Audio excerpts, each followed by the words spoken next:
Hello everyone, कैसे हैं आप सभी लोग। आई होप आप सब बहुत ही अच्छे होंगे। आज मैं बना रही हूँ आटा मोमोज बिना मैदा के, एकदम हेल्दी और टेस्टी। जो लोग अनहेल्दी मोमोज खाने से डरते हैं ना, वो अब इस रेसिपी को बेझिझक खा सकते हैं। तो चलिए शुरू करते हैं ये आसान और मज़ेदार सी रेसिपी। तो उसके लिए यहाँ पे हमें देख लेते हैं क्या क्या चाहिए। तो मैं यहाँ पे सारी सब्जियाँ ले ली हूँ। सब्जियाँ मैं ली हूँ यहाँ पे पत्ता गोभी, शिमला मिर्च, गाजर, प्याज, अदरक, लहसुन, हरी मिर्च और सोया बड़ी। सोया बड़ी को पहले अच्छे से बॉईल कर लेंगे। ये बॉईल किया हुआ सोया बड़ी है। आप चाहे तो यहाँ पे और भी सब्जियाँ ऐड कर सकते हैं अपने मनपसंद अकॉर्डिंग, या फिर किसी भी सब्जियों को आप स्किप भी कर सकते हैं। आप यहाँ पे पनीर का भी इस्तेमाल कर सकते हैं। तो चलिए अब यहाँ पे सारी चीज़ों को चॉप कर लेना। तो एक मिनी चॉपर ले लेंगे, इसी मैं सारी चीज़ों को चॉप कर रही हूँ। अगर आपके पास मिनी चॉपर नहीं हो तो आप ग्राइंडर जार में भी इनको ग्राइंड कर सकते हो। तो एक एक करके मैं यहाँ पे सारी सब्जियों को चॉप कर ली हूँ। तो यहाँ पे हमारी सब्जियां तो चॉपिंग हो चुकी है।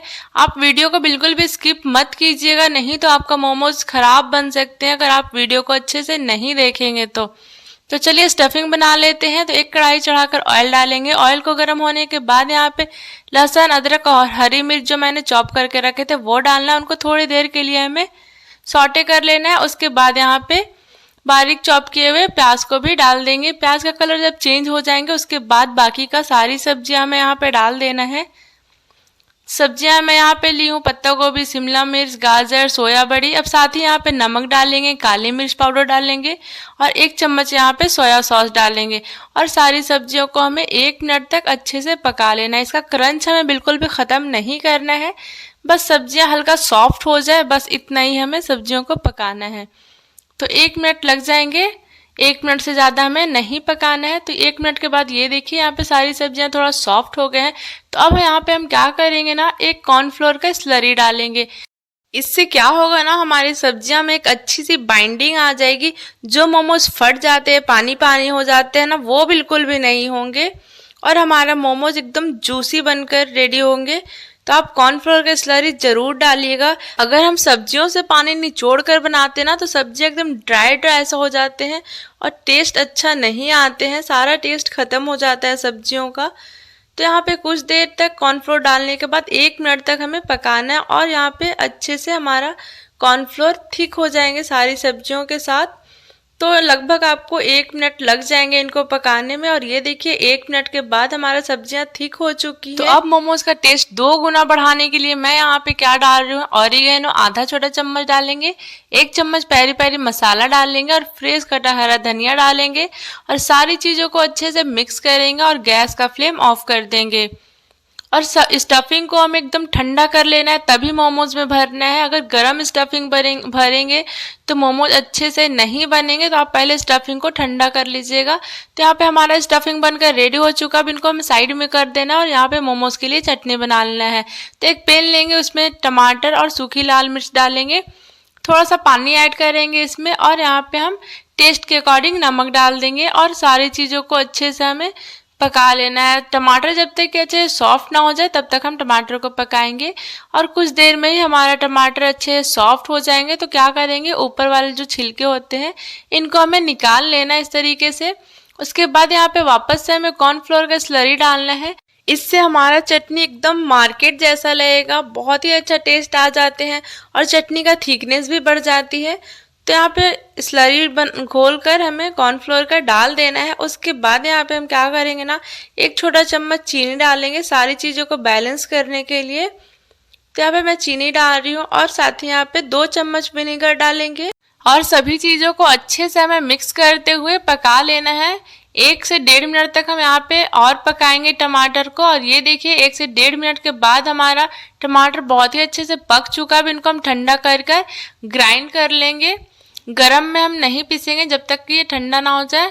तो मैं इनको ठंडा करके ये देखिए चटनी को पीस ली हूँ और ये कितना थिक हुए हैं। अब चटनी को हमें एक तड़का देना है। तो यहाँ पे मैं तड़का पैन चढ़ा दी हूँ, उसमें थोड़ा सा ऑयल डालेंगे और काफ़ी सारे यहाँ पे हमें लहसुन डालना है बारीक चॉप किए हुए। इससे बहुत ही अच्छा सा खुशबू आ जाते हैं चटनी में और बहुत ही अच्छा लगते हैं खाने में। तो आप ये ज़रूर कीजिएगा चटनी बनाते टाइम। तो यहाँ पे हमें इनको ज़्यादा गोल्डन ब्राउन नहीं करना है। हल्का सा जब रेडनेस आने लगे लहसुन में तो बस उसी स्टेज तक हम लहसुन को पकाएंगे और गैस का फ्लेम ऑफ कर देंगे और फटाफट से हमें चटनी में लहसुन को डाल देना है। तो यहाँ पे मैं लहसुन को डाल दी हूँ चटनी में और चटनी को अच्छे से मिक्स करेंगे। साथ ही यहाँ पे हम बारीक चॉप किए हुए धनिया के पत्ते भी डालेंगे और इनको भी अच्छे से मिक्स करेंगे। और ये हमारा मोमोज का चटनी भी बनकर रेडी हो चुका है। चटनी का आप थिकनेस देख ही सकते हैं कितना ज़्यादा थिक बने, बिल्कुल एकदम मार्केट जैसा। तो अब मैं इनको अभी साइड में कर दे रही हूँ और यहाँ पे अब हम आटा लगा लेंगे मोमोज के लिए। तो मैं गेहूं का आटा ही ले रही हूँ, ये नॉर्मली आटा है जो मार्केट में मिलते हैं। तो आटा ले लेंगे और थोड़ा थोड़ा पानी इसमें ऐड करके हमें टाइट आटा को गूंथना है। यहाँ पे मैं नमक ऑयल कुछ भी नहीं डाल रही हूँ आटा में, सादा आटा में गूंथना है। और गीला हम बिल्कुल भी नहीं करेंगे या फिर एक ही बार ज़्यादा पानी डालकर हमें आटा नहीं गूंथना है। थोड़ा थोड़ा पानी डाल कर हमें आटा को सानना, एकदम टाइट आटा यहाँ पे लगाएंगे। और जब आप इसको बहुत ही अच्छे से 5-6 मिनट तक मैसेंगे तो ये हल्का सॉफ्ट हो जाएंगे और एकदम चिकना हो जाएगा। तब तक हमें आटा को गूंथना है। तो यहाँ पे 5 से 6 मिनट आपको लग जाएंगे आटा गूंथने में। और ये देखिए यहाँ पे कितना ज़्यादा चिकना हमारा आटा बनकर रेडी हो चुका है। अब इनको हम जैसे लोई लेते हैं ना रोटी के लिए, तो बड़ा बड़ा सा लोई हमें ले लेना है। अगर आप चाहे तो छोटा छोटा पूड़ियाँ भी बनाकर आप बना सकते हैं, लेकिन मैं यहाँ पे बड़ा सा रोटी बनाकर छोटे कटोरी से इनको काटूंगी। इससे थोड़ा काम आसान हो जाते हैं। तो आपको जैसा पसंद हो वैसा आप कर सकते हैं। अगर आप इस तरीके से करना चाहें तो इस तरीके से करें, या तो फिर आप छोटे छोटे पूड़ियाँ बनाकर भी कर सकते हैं। तो मैं तो यहाँ पे बड़ा सा रोटी बनाकर एक कटोरी से छोटे छोटे पूड़ियाँ बना ले रही हूँ। तो ये देखिए यहाँ पे हमारा पूड़ियाँ भी बन चुकी है। अब इनको हम साइड में करते जाएंगे। तो जितना मोमोज आपको बनाना हो आप उतना पूड़ियाँ यहाँ पे बेल कर रख लीजिए, उसके बाद स्टफिंग भरेंगे इसमें। तो यहाँ पे मैं एक एक करके सारी पूड़ियों को बेल ली हूँ। ये देखिए अब हम यहाँ पे क्या करेंगे, स्टफिंग भरेंगे इसमें पूड़ियाँ में और मोमोज का शेप हम देंगे। आप इस चीज़ का ध्यान रखिएगा रोटी बेलने टाइम कि ज़्यादा मोटा में पूड़ियाँ नहीं बेलना है, क्योंकि आटा का है तो खाने में आटा आटा लग सकता है। तो आप इस तरीके से देखिए साइड से मोड़ते जाएंगे और बीच में हमें दबाते जाना है। अगर आप बीच में दबाएंगे नहीं ना तो साइड साइड का जो उठ रहे हैं ना वो नहीं उठेंगे। तो आप इस तरीके से दबाते जाएंगे तो खुद साइड साइड से उठते जाते हैं, आप मोड़ते जाइए। तो ये देखिए हमारा एक मोमोज का शेप बनकर रेडी हो चुका है। इसी तरीके से हमें सारे मोमोज बना कर रख लेना है। मैं आपको लास्ट वाले और दिखा देती हूँ। तो ये देखिए बीच में इस तरीके से दबाना है, फिर साइड साइड से हमें उंगलियों की मदद से ऐसे ऐसे दबाते जाना है। आप बीच में दबाएंगे तभी ये साइड का उठेगा। अगर आप नहीं दबाएंगे ना तो साइड वाले जो उठ रहे हैं ना वो नहीं उठते हैं, फिर आपको मोड़ने में दिक्कत हो सकते हैं।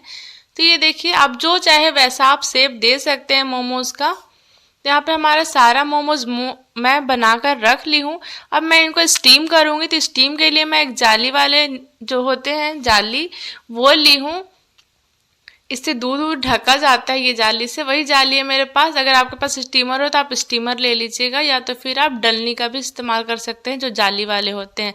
तो मैं इसके ऊपर क्या की हूँ, पत्ता गोभी रख दी हूँ उसके पत्ते, और मैं इनको ऑयल से ग्रीस कर ली हूँ। इससे क्या होगा ना, मोमोज जो नीचे पानी पानी हो जाते हैं, फट जाते हैं स्टीम होने के वजह से, वो नहीं होंगे।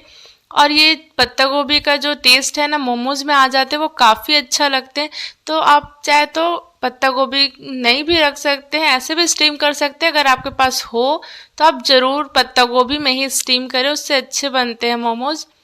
तो एक एक करके यहाँ पे सारे मोमोज को डाल देना है और ऊपर से हमें वापस से ऑयल ग्रीस करना है। इससे क्या होगा कि हमारा मोमोज एक दूसरे में सटेंगे नहीं, फटेंगे नहीं।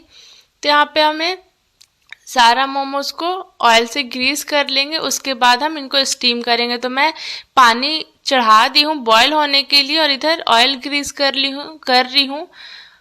उसके बाद यहाँ पे जब अच्छे से ग्रीस हो जाएंगे सारे मोमोज में, उसके बाद मैं स्टीम करूँगी। तो ये देखिए हमारा पानी भी अच्छे से बॉयल हो गए थे।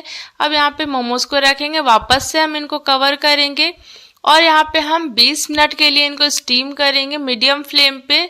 20 मिनट स्टीम करने के बाद इनको ठंडा कर लेंगे, वापस से फिर से हम इनको 5 से 6 मिनट के लिए स्टीम करेंगे, तभी आपका मोमोज बहुत ही अच्छा बनेगा। तो ये देखिए हमारा मोमोज स्टीम हो चुका है ऊपर से आप हरा धनिया या पेरी पेरी मसाला जो आपको पसंद हो वो आप डालकर इनको सर्व कर लीजिए।